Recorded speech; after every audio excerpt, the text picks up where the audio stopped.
শবে বরাত সব শব্দের অর্থ হলো রাত, বরাত শব্দের অর্থ হলো মুক্তি, মুক্ত হওয়া।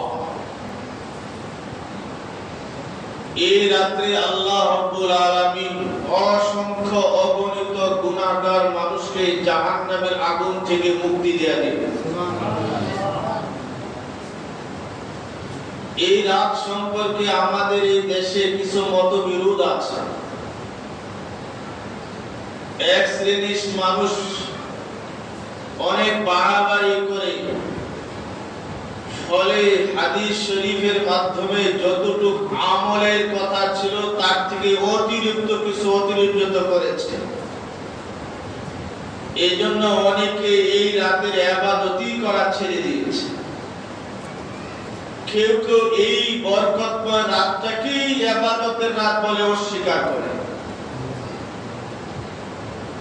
আসলে ইসলামে বাড়াবাড়ি নাই, ছাড়াছাড়িও নাই। ইসলামের নির্দেশিত বিষয়ের থেকে যদি কেউ বাড়াবাড়ি করে, এটাকে বলা হয় বেদাত। আর যদি সারাসারি হয়, এটা পাপাচার, গুনার কাজ। সাহাবায়ে কেরাম, আইম্মায়ে মুজতাহিদিন ইসলামের বিষয়গুলিকে যেভাবে আমল করেছেন ওইভাবেই আমাদের আমল করতে হবে। নতুন কোনো কিছু এর ভিতরে ঢুকানো যাবে না। ইসলামের নির্দিষ্ট কোনো বিষয়কে ছাড়াও যাবে না। এই রাত সম্পর্কে হাদিস শরীফের কিতাবের মাঝে আমল যে আছে তা উল্লেখ করা হয়েছে। সহিহ বুখারী শরীফ, মুসলিম শরীফ, তিরমিজি শরীফ, নাসাই শরীফ, ইবনে মাজাহ শরীফ, এগুলি আমাদের দেশে প্রসিদ্ধ অনেকই কিতাবগুলির নাম জানে।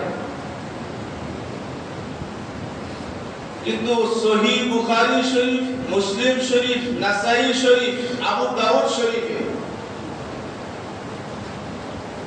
আজকের এই রাতের ইবাদত সম্পর্কে এমন কোন হাদিস নাই।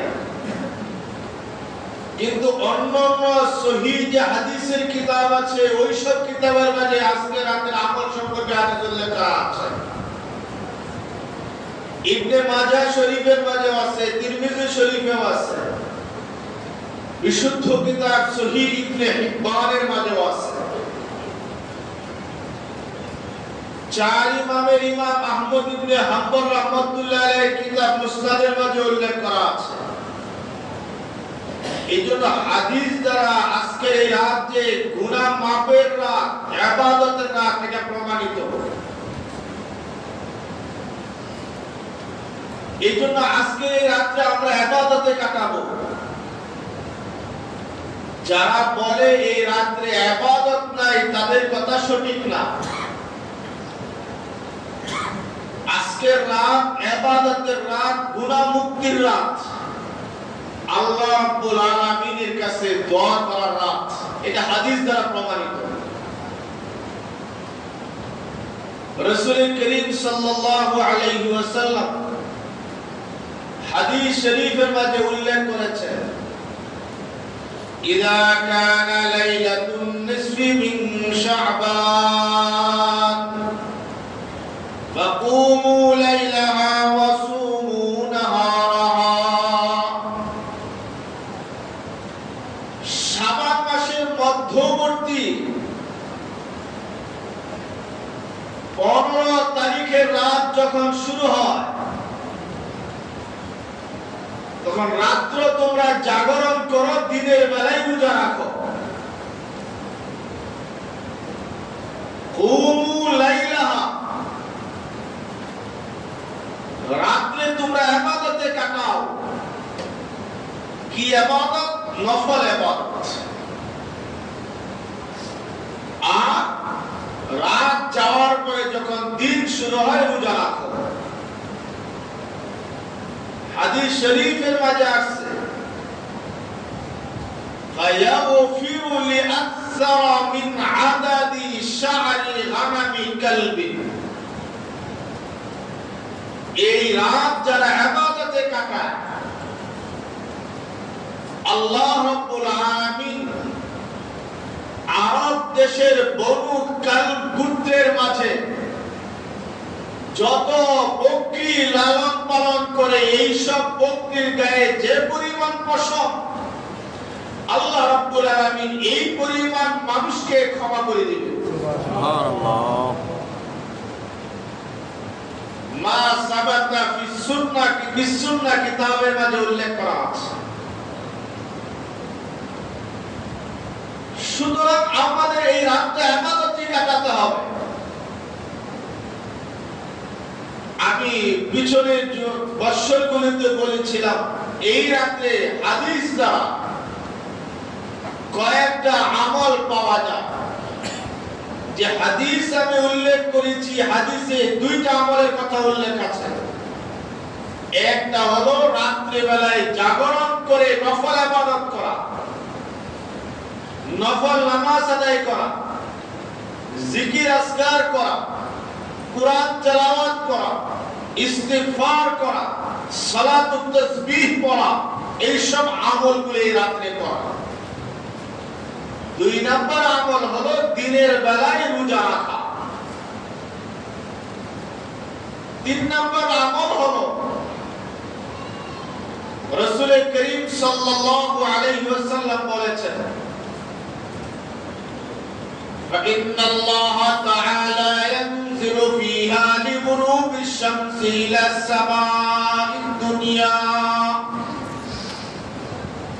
فيقول ألا من مستغفر فأغفر له ألا من مسترزق فأرزقه ألا من مبتلى فأعافيه فيه ألا كذا ألا كذا حتى يطلع الفجر।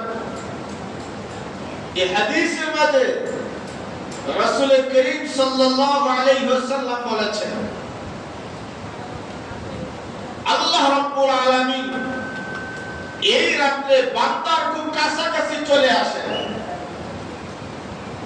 আয়েশা আল্লাহ তাআলা বান্দাকে ডাক দিয়ে বলে, ও বান্দা, তুমি যদি অপরাধী হও আমার কাছে ক্ষমা চাও, আমি আজ তোমাকে ক্ষমা করে দিব। তুমি যদি অভাবগ্রস্ত হও, রিজিক প্রার্থনা করতে হয়, আজকে রিজিক চাও, আমি তোমাকে রিজিকের ব্যবস্থা করে দেব। তুমি যদি বিপদগ্রস্ত হও, বিপদ থেকে উদ্ধারের জন্য আমার কাছে বলো, আমি তোমাকে বিপদ থেকে উদ্ধার করে দেব। এইভাবে একটার পরে একটা আল্লাহ তাআলা বলতে থাকে হজরের ওয়াক্ত হওয়ার আগ পর্যন্ত। ফজরের ওয়াক্ত হওয়ার আগ পর্যন্ত প্রত্যেকটা বান্দাকে আল্লাহ ডাকতে ডাকতে বলতে থাকে, চাও, যা চাইবা আমি তোমার পুরা করে দেব। এইজন্য 3 নম্বর আমল হলো আল্লাহ তাআলার কাছে দোয়া করা, ক্ষমা চাওয়া।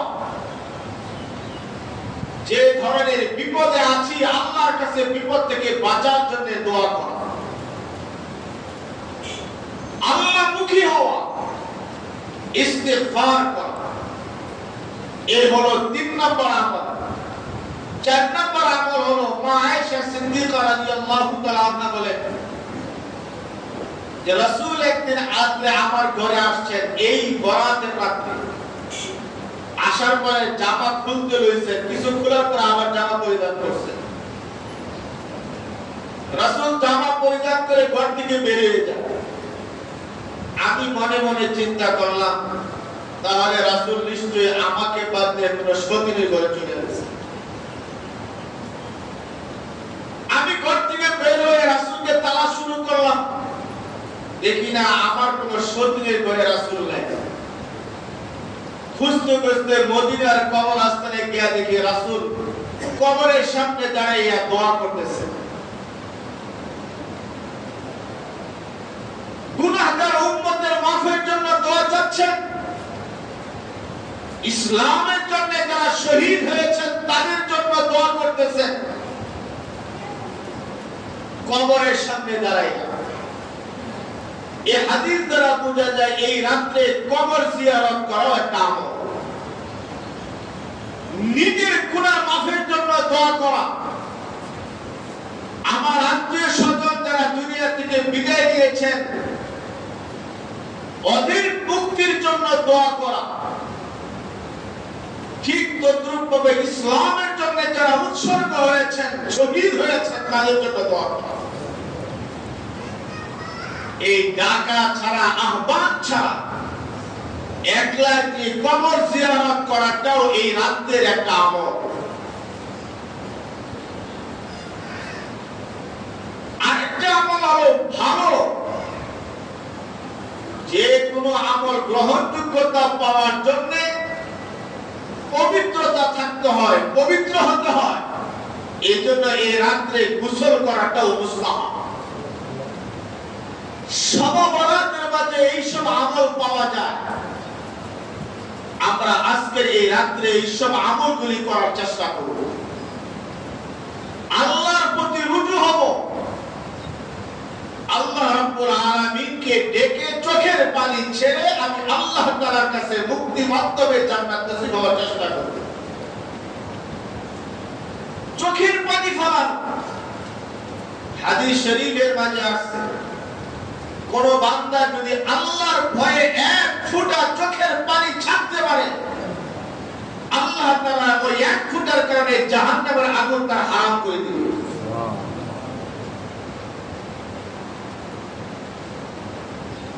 আমগর দেশের একটা ঘটনা মনে পড়লো, দেখে এই তেজগাঁও কি তাজপুরি না তেজপুরি একটা এলাকা আছে, তেজপুরি পাড়া। এই মসজিদের খতিব সাহেব এই দেশের অনেক বড় একজন আলেম, ডক্টর মুশতাক আহমদ সাহেব।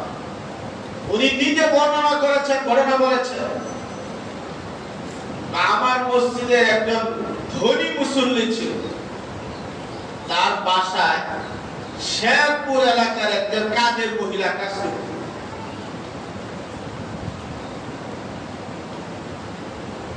এই বাড়ির মালিক হজে যাওয়ার নিয়োগ করেছে, বাসায় এসে বলছে আমি এই বছরে হজে যাব। সবাই খুশি। কাজের যে বুয়া আয়েশা তার মালিককে বলে, স্যার আপনি তো হজে যাবেন, এখন থেকে হজের যত কাজ আছে আপনার সকল কাজ আমি নিজ হাতে করব। ও মাশাআল্লাহ ভালো করবা। কয় যে আপনি যে ইহরামে কাপড় কিনবেন এটা ধুইয়া আমি ঠিক করে দিব, আপনি যে ব্যাগ দিবেন কাপড় চোপড় ধুইয়া ঠিকঠাক করে ইস্ত্রি করে ব্যাগ করে দিব, সব কাম আমি করব। বড়লোক মানুষ বলছে হ্যাঁ তুমি তো করবা, কিন্তু গরিব অন্যের বাড়িতে কাজে বুয়া কাজ করে কাপড় ধোয়, ঘর মুছে, থালবাড়ি ধোয় ইত্যাদি। কয়েকদিন পরে আইসা বলতেছে আমাদের তারিখ কবে, একটু সামনে বিষয় টিসা হয়েছে আমি যাব।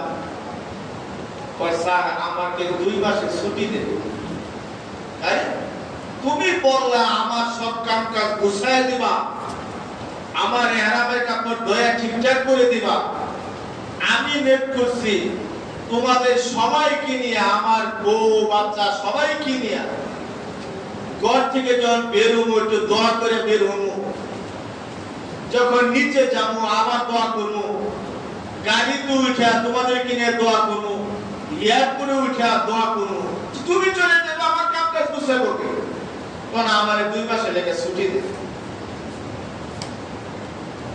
এই বুয়া হাজী সাহেবের কাম তখন করত, কাপড় চোপড় যখন ধুইতো তখন আল্লাহর কাছে বলতো আয় আল্লাহ, কত কথা মন থেকে বলতো, হয়তো এরকম বলতো আয় আল্লাহ আমি তো গরিব মানুষ, মনের তো খুব আশা তোমার ঘরটা দেখা, মনের খুব আশা নবীর কবর জিয়ারত করা, হজে যাওয়া, আমার তো সামর্থ্য নাই, হয়তো বা এই মনে মনে বলার সময় চোখ দিয়ে এক ফোঁটা পানি বেরিয়ে গেছে। স্যার আমার 2 মাসের জন্য ছুটি দিন। তুমি না আমার কামটা গুছিয়ে দাও, আমি তো যাই নাই, তুমি ছুটি নিয়ে কি করবো? কারণ আমার ছুটি লাগবে, আমার ছুটি দিন। মালিক মনে করছে হয়তো বা বাড়িতে জমি জমা কোনো জায়জামালা আছে, ছুটি দিব, গরিব গরিব করবো না, দেও পারলো না। আচ্ছা যাও, তোমার ছুটি। কুয়া চলে গেছে। এই বাড়িওয়ালা হজে গেছে। হজে যাওয়ার পরে এই বাড়িওয়ালা 3 তলায় সিট পাইছে। হজের যারা নিয়ে গেছে মুআল্লিম, তারা বলছে আজকে তো আস্তে আস্তে আরাম করি, কালকে সকালে আমরা যাবো, যে উমরা করে বাকি কাজটা করব। ফজরের নামাজ পড়ছে, মসজিদে পড়ে উমরা করতে গেছে। উমরা করে যখন আবার বাসার দিকে ফিরবে, দেখে একটা মহিলা আর একটা মহিলার গুলছে ডাকে লইয়ে দিতেছে। দূরের থেকে যে গুলছে, কি রে, এটা আমার বাসার বুয়া মনে হয়। ছুটি নিয়ে গেলে 2 মাসের আমার কাছ থেকে বাড়িতে দেব মনে করলাম, এটা এখানে আসবে কেন? ও পিছন থেকে অনেকক্ষণ তাকাই রয়েছে। এক পর্যায়ে চিন্তা করলাম, হজ করতে আসছি, নারীর পিছনে পড়ে গেলাম, কি আমার শয়তানে ধরলো, আমি কেন এই নারীর দিকে তাকাই? ওই চিন্তা করে ভুল থেকে সামনে চলে গেছে। আমার মনের ভিতরে কল্পনা আনি, কি ঘটনা, আমার বাসার বুয়া এখানে করতে গেল। পিছন দিকে তাকাই দেখি সত্যি করে আমার বাসার বুয়া নেই। সেও আমার দিকে তাকাই রয়েছে, আমিও তার দিকে তাকাই রয়েছি। এক পদে জিজ্ঞাসা করলাম, কি ব্যাপার, তুমি অমুক না? স্যার আমি তো অমুক, আমি না আপনার কাছে 2 মাসে ছুটি লইছি, তুমি এখানে কেমনে? আগে চলেন বাসার চাই, পরে গল্প করুন। কারণ আমার কাছে তো আমার মালিক আছে, যারে নিয়ে আসছি, বুঝছেন?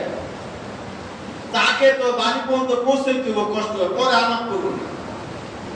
আল্লাহ কি ইচ্ছা, আমি যে বিল্ডিং এর 3 তলায় থাকি, এই বিল্ডিং এর 2 তলায় সেও থাকে। যাই হোক, ওই মহিলাকে তার জায়গায় পৌঁছে দেওয়ার গল্প করলাম। আচ্ছা বলো তো ঘটনাটা কি? স্যার আমাদের যখন হজের কথা বলছে, আমার মনটা উত্তায় উঠছে। গরিব হওয়ার কারণে হজে যেতে পারবো না। আপনার কাপড় যখন ধুয়ে দেই, মনের ভিতরে শুধু কল্পনা আসতো, আর চোখ দিয়ে আমি পানি ছাড়তাম। আল্লাহ তাআলা হয়তো ওই ছিলে আমাকেও আল্লাহর ঘর দেখা সুযোগ করে দিয়েছে। সুবহানাল্লাহ। তো ঘটনাটা খুলে বলো। তো স্যার আমার এলাকারই একজন মহিলা ধানমন্ডির ওদিকে কাজ করে। ওই বাড়িওয়ালা ইঞ্জিনিয়ার, বউ আর ইঞ্জিনিয়ার দুজনে হচ্ছে। হঠাৎ করে বউ অসুস্থ,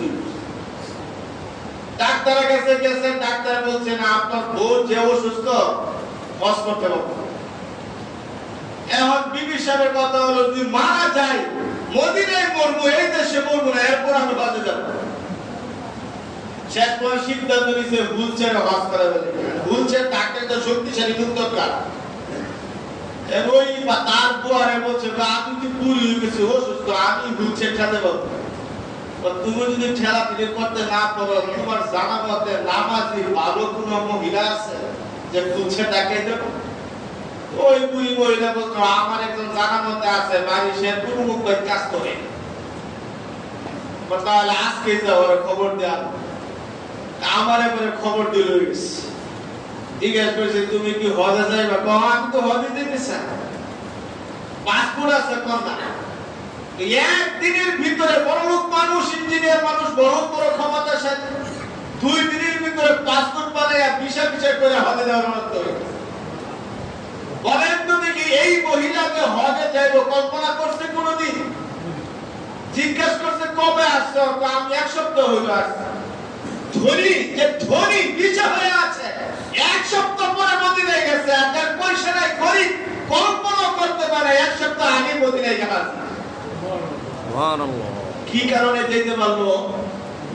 ওই যে চোখের পানি, এক ফোঁটা চোখের পানি পড়ার কারণে, আল্লাহর মহব্বতের কারণে আল্লাহ রাব্বুল আলামিন তাকে টাকা পয়সা না থাকা সত্ত্বেও কল্পনার বাহিরে যে জিনিস ছিল, আল্লাহ তাআলা একবার হজের জন্য তাকে কবুল ও মঞ্জুর করে দিয়েছে। আল্লাহু আকবার। এই জন্য জন্যই আজকের এই রাত হলো ইবাদতের রাত। এই রাত্রে আমরা আল্লাহর দরবারে বসে কান্নাকাটি করব। চোখের পানি যদি এক ফোঁটা আল্লাহর মহব্বতের কারণে ছাড়তে পারি, দৃঢ় বিশ্বাস রাখুন এক ফোঁটার কারণে আল্লাহ রাব্বুল আলামিন জাহান্নামের আগুনে ব্যক্তির জন্য হারাম করে দিবেন। চোখের পানি ছাড়া চাই। আমরাই বয়ানে বলি নফল ইবাদত বাসায় করা উচিত। এজন্য ঘরে নফল ইবাদত করব। ঘরে যদি করতে না পারি মসজিদে ইবাদত করব। অনেকেই বলে মসজিদে কেন নফল ইবাদত করে, তারা লাগাই দিই। আমি এটা যুক্তিতে বুঝাই, মসজিদে ইবাদত করো। গাড়ির মাঝে উঠে লেখা থেকে ধূমপান করা নিষেধ, লেখা থাকে না?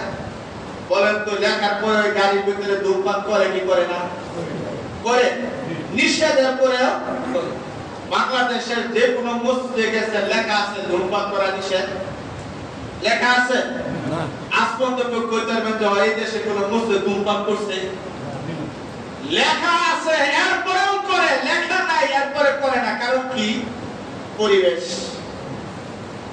এটা মানুষ জানে এখানে ধূমপান করার জায়গা না, ইবাদতের জায়গা। ঠিক ঘরের ভিতরে মানুষ এমন পরিস্থিতি তৈরি করেছে, পরিবেশ ইবাদত করা যায় না, ওখানে সুরগুলের ব্যবস্থা হয়, গুনার কাজ হয়। এজন্য ওই পরিবেশ ছেড়ে ইবাদতের পরিবেশে আসো, তোমার মন বসবে, ইখলাস লিল্লাহি আসবে। এই ইবাদতের মাধ্যমে তোমাকে আল্লাহ তাআলা কবুল ও মঞ্জুর করে নেবে। ঠিক। এইজন্যই আমি বলি যে বর্তমান আমাদের ঘরের যে পরিবেশ, ইবাদতের পরিবেশ নাই।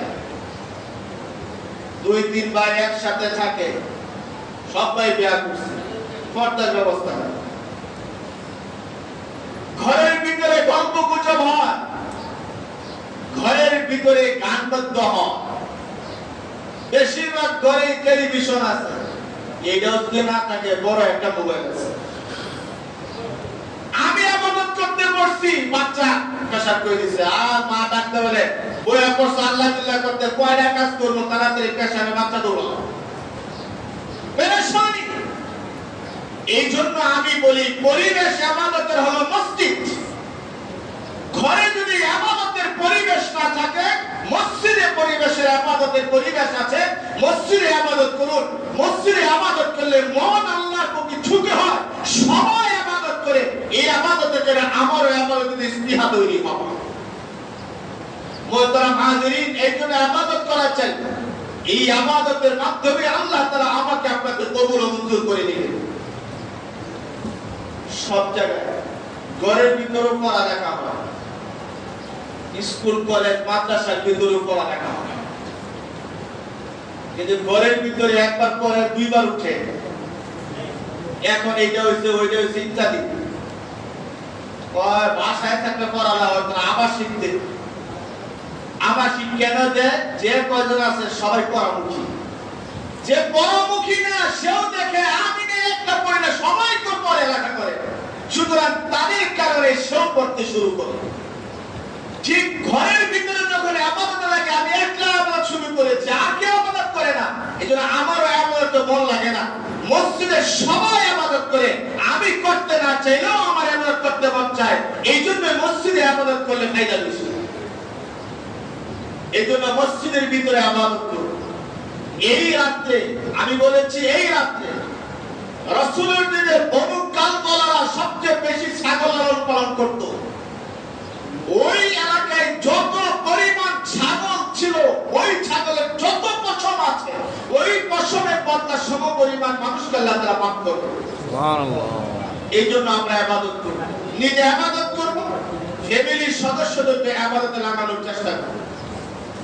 কিন্তু আল্লাহ তাআলা এই রাতে এত সংখ্যক মানুষকে মাফ করবে, কয়েক শ্রেণীর মানুষকে আল্লাহ তাআলা মাফ করবে, যতক্ষণ না সে তওবা না করে।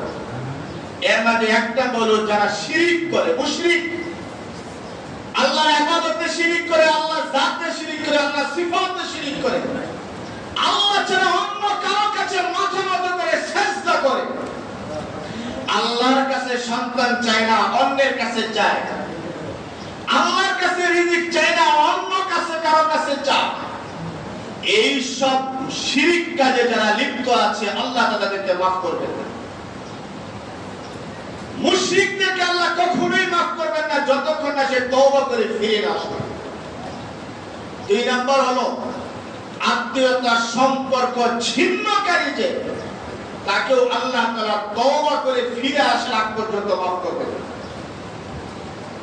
মা বাবার সাথে সম্পর্ক ভালো না, সামর্থ্য থাকা সত্ত্বেও মা বাবার পিছনে খরচ করে না, সুযোগ থাকা সত্ত্বেও মা বাবার চিকিৎসায় অগ্রসর হয় না, মা বাবার অবাধ্য সন্তান, একেও আল্লাহ তাআলা মাফ করবেন না। ভাই বোনের সম্পর্ক ভালো না, স্বামী স্ত্রীর সম্পর্ক ভালো না, মামা ফুফা চাচা ইত্যাদির সাথে সম্পর্ক ভালো না, যাদের আত্মীয়তার সাথে সম্পর্ক যদি ভালো না থাকে, যত ইবাদত করো তওবার আগ পর্যন্ত ওই বান্দাকে আল্লাহ মাফ করবে। হাদিসের মাঝে আসছে পুল সিরাত যখন পার হবে, দুই পাশে দুইটা দারোয়ান দাঁড়ায় থাকবে। এক পাশে আত্মীয়তা যে ছিন্ন করেছে, সম্পর্ক খারাপ আত্মীয়তার সাথে করেছে, আল্লাহ তাআলা একা আকৃতি দিয়ে দাঁড় করে রাখবে। কোথায় যাও? জান্নাতে। ফুফুর সাথে সম্পর্ক খারাপ রেখে জান্নাতে যেতে চাও? মামার সাথে, চাচার সাথে, ভাইয়ের সাথে, বোনের সাথে সম্পর্ক খারাপ রেখে জান্নাতে যেতে চাও? জবাব দেওয়ার আগে তোমাকে জান্নাতে যাওয়ার সুযোগ নেই, আটকাই দেবে। এজন্য আজকে এই রাত ইবাদতের রাত। এই ইবাদত কবুল হওয়ার জন্য শর্ত হলো যার আত্মীয়তার সাথে যদি খারাপ সম্পর্ক থাকে তার সাথে সম্পর্ক ঠিক করে ফেলো। সম্পর্ক তো খারাপ দিনের কারণে না, ইসলামের কারণে, দুনিয়ার কারণে। খুব কম মানুষ খুঁজে পাওয়া যাবে ইসলামের স্বার্থে সম্পর্ক নষ্ট। যেটাই জিজ্ঞেস করবেন দুনিয়ার সাথে সম্পর্ক নষ্ট, দুনিয়ার সাথে যে সম্পর্ক নষ্ট করে এর মতো হতভাগা কপাল পুরো আর দুনিয়া কেউ হতে পারে না। সম্পর্ক আত্মীয়তার সাথে সঠিক রাখা, এটা ইসলামের গুরুত্বপূর্ণ একটা বিধান। সমাজে বিশৃঙ্খলা, ফ্যামিলিতে অশান্তির এটা মৌলিক কারণের একটা কারণ আত্মীয়তাদের ভিতরে সম্পর্ক খারাপ। অন্য হাদিসে আছে হিংসুকদেরকে আল্লাহ তাআলা মাফ করবেন না। হিংসা করে তারে তুমি সুখে, আমার নাই তাটা ধ্বংস হয় না, তার সন্তান বলে এত সুখী কেন ইত্যাদি। হিংসুকদেরকে আল্লাহ তাআলা মাফ করবেন। মনের থেকে হিংসা দূর করে নিতে হবে। মানুষের অন্তর পরিচ্ছন্ন রাখা ইসলামের বিধান। অন্যের সুখে সুখী হওয়া, অন্যের দুঃখে দুঃখী হওয়া, অন্যের উপকার স্বার্থে নিজেকে অগ্রসর হওয়া ইসলামের বিধান। এই জন্য হিংসুককে আল্লাহ তাআলা মাফ করবেন। মুহতারাম হাজিরিন, এই রাতে ইবাদতের ভিতরে নফল ইবাদত করা বলেছিলাম। যাদের দ্বারা সম্ভব সালাতুত তাসবিহ আদায় করুন। সালাতুত তাসবিহ একটা গুরুত্বপূর্ণ আমল। হযরত আব্বাস রাদিয়াল্লাহু তাআলা আনহুকে রাসূল বলেছিলেন, চাচা যদি পারেন প্রতিদিন একবার হলেও সালাতুত তাসবিহ আদায় করবেন। যদি প্রতিদিন সম্ভব না হয় সপ্তাহে একবার হলেও করবেন, সপ্তাহে না পারেন মাসে একবার হলেও করবেন, মাসেও যদি না পারেন বছরে একবার হলেও করবেন, তাও না পারলে জীবনে একবার হলেও সালাতুত তাসবিহ আদায় করবেন। এটা আদায় করলে আমাদের জিন্দেগীর সকল গুনাহ আল্লাহ মাফ করে দেবেন। সুবহানাল্লাহ। সালাতুত তাসবিহ যে দোয়া, এটা আল্লাহ রাব্বুল আলামিন রাসূলকে যখন মেরাজের রাতে আল্লাহর কাছে নিয়ে যেতে চেয়েছিলেন, নিয়েছিলেন। আল্লাহর কাছে যখন যান, সপ্ত আকাশী হযরত ইব্রাহিম আলাইহিস সালাতু সালামের সাথে সাক্ষাৎ হয়। ইব্রাহিম আলাইহিস সালামের সাক্ষাৎ হওয়ার পরে ইব্রাহিম আলাইহিস সালাম আর নবীকে উদ্দেশ্য করে বলেছিলেন, তুমি যখন দুনিয়ায় যাইবা আমার সালামটা তোমার উম্মতদেরকে পৌঁছায়া দিও, আর বলে দিও জান্নাতের মাটি সমতল, জান্নাতের মাটি উর্বর, জান্নাতের মাটি পবিত্র, জান্নাতের মাটি শুকনা, যেভাবে জান্নাতি সমান সমতল এমন উর্বর, ঠিক পবিত্র এবং সুঘ্রাণযুক্ত, ঘ্রাণযুক্ত। আর জান্নাতের পানি খুব মিষ্টি। মুহাম্মদ জানো জান্নাতের গাছ কি? সুবহানাল্লাহি ওয়াল হামদুলিল্লাহি ওয়া লা ইলাহা ইল্লাল্লাহু আল্লাহু আকবার। এটা হলো জান্নাতের গাছ। সুতরাং জমিনে যারা এই দোয়া করবে আল্লাহ তাআলা তাদের জন্য জান্নাতে একটা করে গাছ তৈরি করে দিবেন। সুবহানাল্লাহ। সালাতুত তাসবিহ মাঝে এই দোয়াটাই পড়তে হয়। 4 রাকাত ওয়ালা নামাজ 300 বার এই দোয়াটা 4 রাকাতে পড়তে হয়। 300 বার যদি পড়েন মুহাদ্দিসিনে কেরামের কথায় বোঝা যায় 300টা গাছ আল্লাহ তাআলা আপনাদের জান্নাতে তৈরি করে দিবেন। সুবহানাল্লাহ। সুবহানাল্লাহি ওয়াল হামদুলিল্লাহি ওয়া লা ইলাহা ইল্লাল্লাহু আল্লাহু আকবার। এই দোয়াটা সবাই পারি। প্রত্যেক রাকাতে 75 বার করে পড়তে হয়। কতবার? 75 বার। 4 75 300। হাতে গণনা করা যায়, মনে মনে খেয়াল করা যায়। অনেকে নামাজে তাসবিহ দিয়ে বলে আল্লাহু আকবার তাসবিহ। আমি সত্যি দেখছি। এরপরে একবার আচ্ছা একদিন নামাজ পড়ে না তাসবিহ দ্বারা করে এই নামাজ হবে। আঙ্গুলে করা কোনো ঠিক না। কল্পনা করা চাই, মন দিয়ে খেয়াল করা চাই। প্রত্যেক রাকাতে 75 বার। আমি সালাতুত তাসবিহ নফল নামাজ, 4 রাকাত নফল নামাজ সালাতুত তাসবিহ আদায় করতেছি, এই নিয়ে হচ্ছে। যারা জানি না জেনে নেব। আজকে রাতে আমরা ইনশাআল্লাহ রাতে বসে দোয়া হবে। আমি ওই সময় ইনশাআল্লাহ এই সালাতুত তাসবিহ কথাটা বলে দেব। নামাজ পড়া পদ্ধতিটা কি বলে দেব। আমরা চেষ্টা করব সালাতুত তাসবিহ আদায় করার জন্য। মোহতারাম হাজিরিন, দোয়া কবুল হওয়ার শর্ত হলো 5টা। 1 নাম্বার, আমি যে অপরাধগুলি করেছি পিছনের জীবনে এই অপরাধের ক্ষেত্রে অনুতপ্ত হওয়া। 2, যে অপরাধ রানিং করতেছে এই অপরাধগুলি ছেড়ে দেওয়া।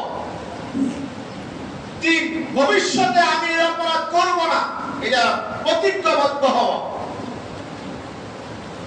4, বান্দার কোন হক যদি আমি নষ্ট করে থাকি তা আদায় করে দেওয়া। 5, আল্লাহর দরবারে কিছু হাদিয়া দেওয়া, দান সদকা করা। এই সব কিছু করে যদি কেউ তওবা করে আল্লাহর কাছে দোয়া করে এক ফোঁটা চোখের পানি ছাড়তে পারে, আমার বিশ্বাস, দৃঢ় বিশ্বাস, আল্লাহ তাআলা ওই বান্দাকে জীবনের জন্য মাফ করে দিবেন।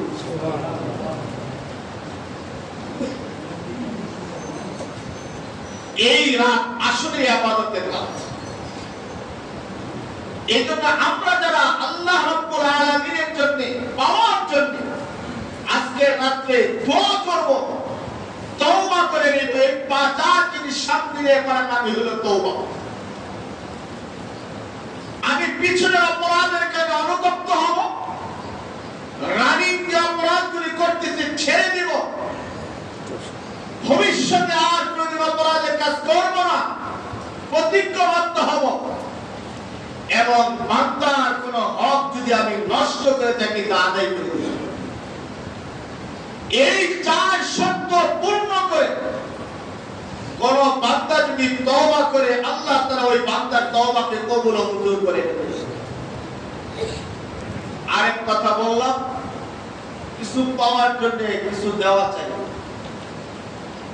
এজন্য আল্লাহ রাব্বুল আলামিনের দরবার থেকে মাফের জন্য, বিপদ থেকে বাঁচার জন্য, পেরেশানি থেকে উদ্ধার হওয়ার জন্য আল্লাহর দরবারে কিছু দান সদকা করা চাই।